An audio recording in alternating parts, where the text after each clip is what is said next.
Episode number 2 wife తో bike drive. Vaibhav దగ్గర నుండి కాల్ రావడంతో 3 ఏళ్ల క్రితం జరిగిన సంఘటనలను గుర్తు చేసుకున్నాడు సాగర్. ఆ రోజు సాగర్ సాగర్ అని అరుస్తూ ఆవేశంగా ఇంటికి వచ్చిన శరత్ చంద్ర తన చేతిలోని ఉన్న పేపర్స్ ను హాల్లో కూర్చొని ఉన్న సాగర్ ముఖానికి విసిరికొట్టాడు. ఏమైంది తాతయ్య, ఎందుకంత కోపంగా ఉన్నారు? చెల్లా చెదురుగా పడిన పేపర్స్ ను అయోమయంగా చేతిలోకి తీసుకుంటూ అడిగాడు సాగర్. నేను వద్దని చెప్పినా కూడా వసుదా గ్రూప్ లో షేర్స్ ఎందుకు కొన్నావ్? కోపంగా అడిగాడు శరత్ చంద్ర. అప్పటికే అతని అరుపులకు సాగర్ బాబాయిలు గౌరీ శంకర్ వైభవ్ కూడా బయటికి వచ్చారు. అది గ్రోయింగ్ కంపెనీ తాతయ్య, డెఫినెట్ గా షేర్స్ పెరుగుతాయి అని చెప్పాడు సాగర్.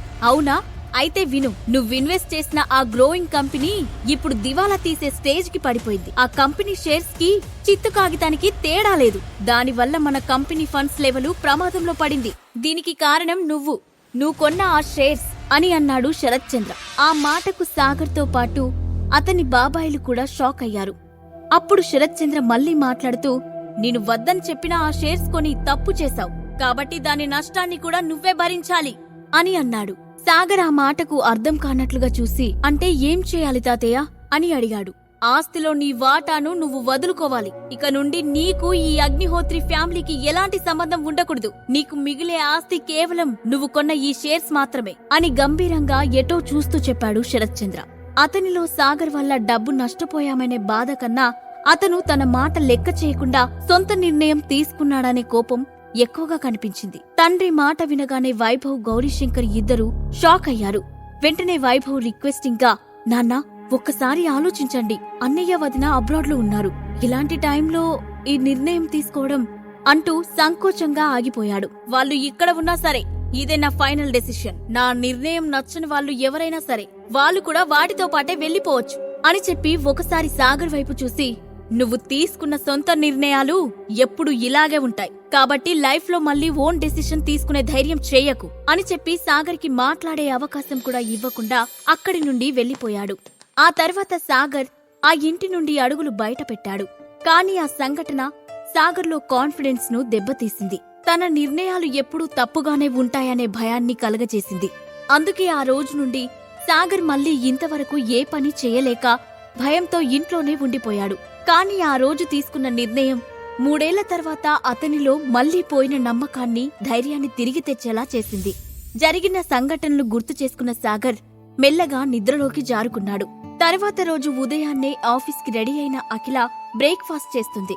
బేబీ, ఈ రోజు ఫ్రెండ్స్ తో బయటికి వెళ్ళాలి, నీ కార్ తీసుకెళ్తాను, నువ్వు క్యాబ్ లో వెళ్ళిపో అని కిందకు వచ్చిన శైలజ డైనింగ్ టేబుల్ దగ్గర కూర్చుంటూ అఖిలతో చెప్పింది. ఓకే మమ్మీ అని చెప్పింది అఖిల.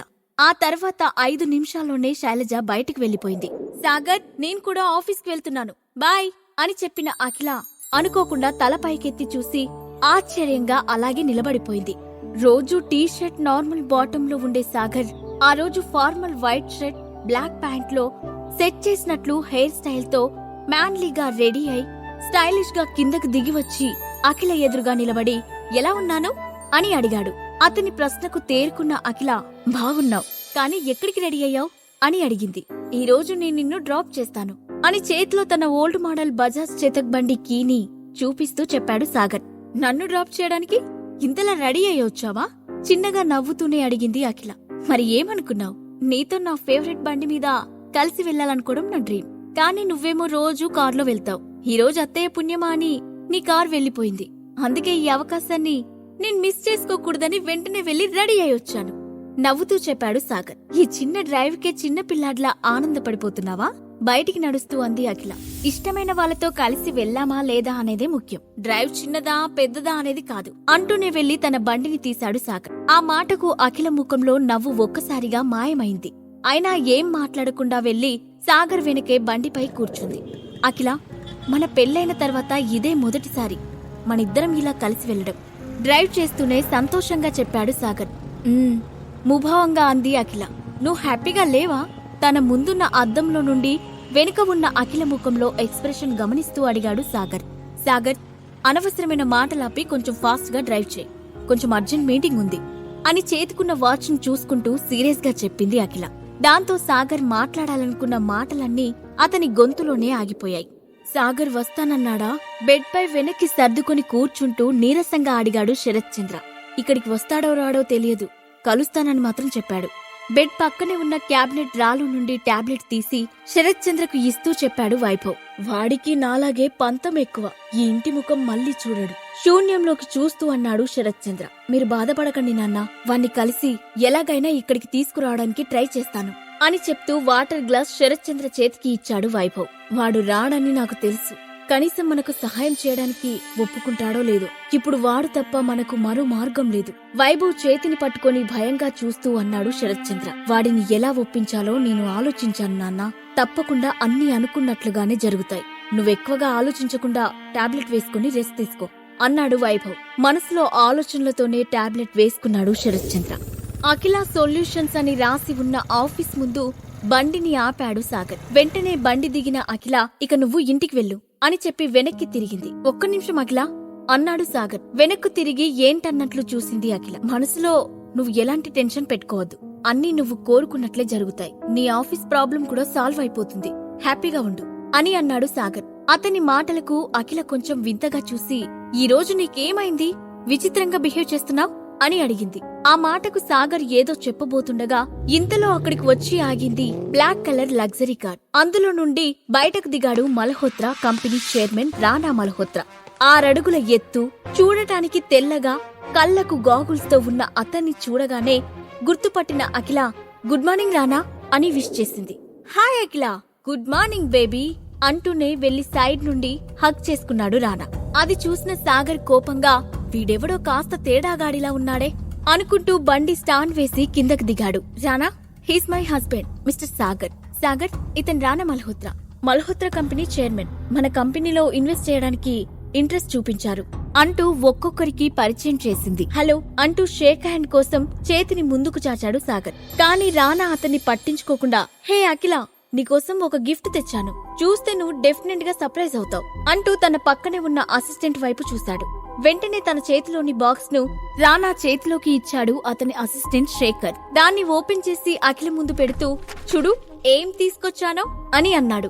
అందులో మిలమిల మెరిసిపోతున్న డైమండ్ నెక్లెస్ కనిపించడంతో ఒక క్షణం పాటు ఆశ్చర్యంతో తన కళ్ళను తానే నమ్మలేకపోయింది అఖిల.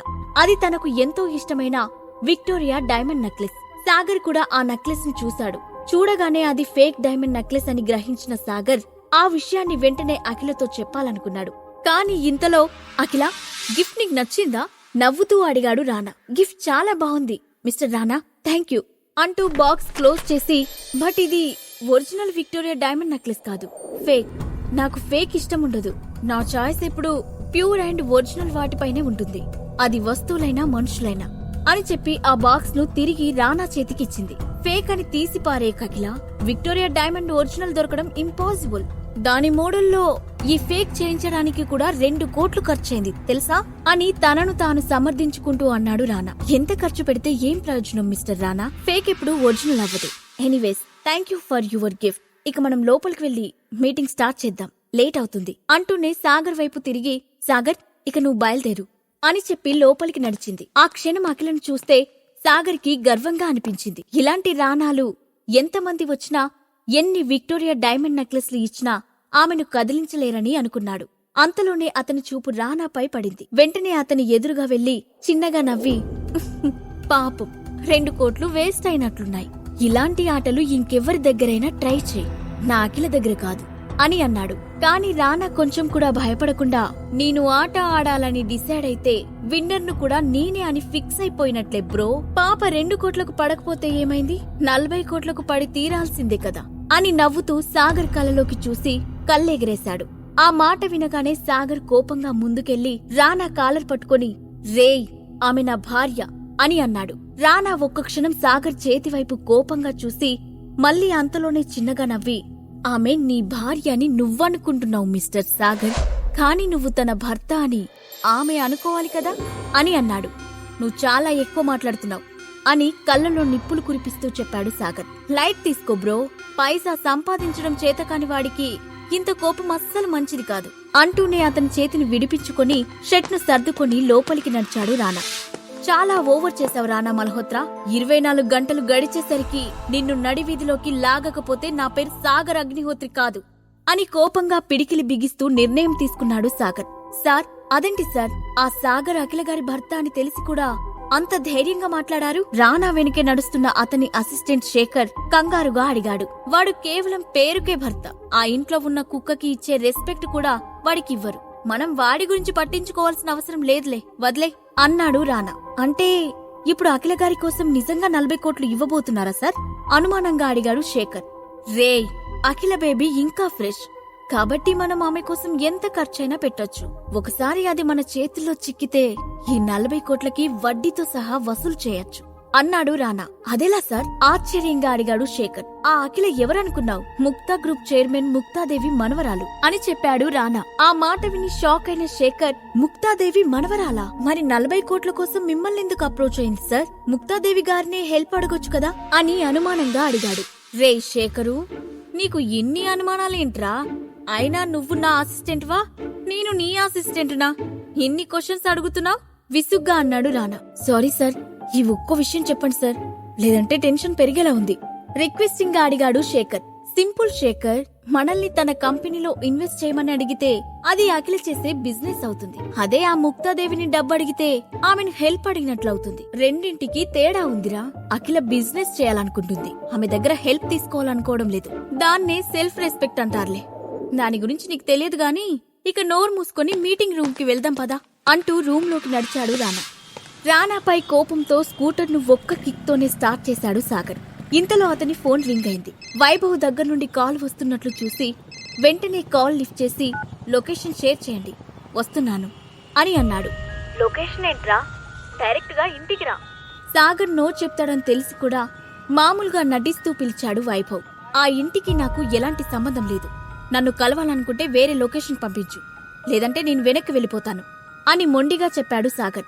సరే, నువ్వు ఇరిటేట్ అవ్వకు, 2 నిమిషాల్లో లొకేషన్ షేర్ చేస్తాను, వచ్చేయ్ అని చెప్పి ఫోన్ పెట్టేసిన వైభవ్ తన తండ్రి శరత్ చంద్ర గదిలోకి వెళ్ళాడు. వాడు వచ్చాడా? ఆశగా పైకి లేవబోతూ అడిగాడు శరత్ చంద్ర.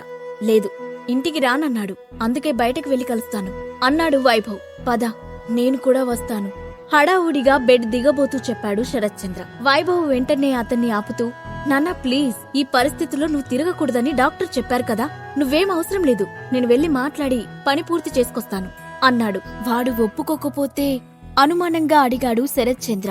తప్పకుండా ఒప్పుకుంటాడు, వాణ్ణి ఒప్పించే నేను తిరిగొస్తానని నీకు మాటిస్తున్నాను, సరేనా అన్నాడు వైభవ్. అనుమానంగానే తలూపాడు శరత్ చంద్ర. వెంటనే సాగర్ ను కలవడానికి బయలుదేరాడు వైభవ్. రానాను 24 గంటల్లో రోడ్డుపైకి లాగాలనే శపథాన్ని సాగర్ నెరవేర్చుకుంటాడా? అఖిలను డబ్బుతో లొంగదీసుకోవాలనుకున్న రానా కల తీరుతుందా? సాగర్ని కలిసిన వైభవ్ తాను అనుకున్న పనికి అతన్ని ఒప్పించగలడా? ఈ ప్రశ్నలకు సమాధానాలు తెలుసుకోవాలంటే నెక్స్ట్ ఎపిసోడ్ వినాల్సిందే.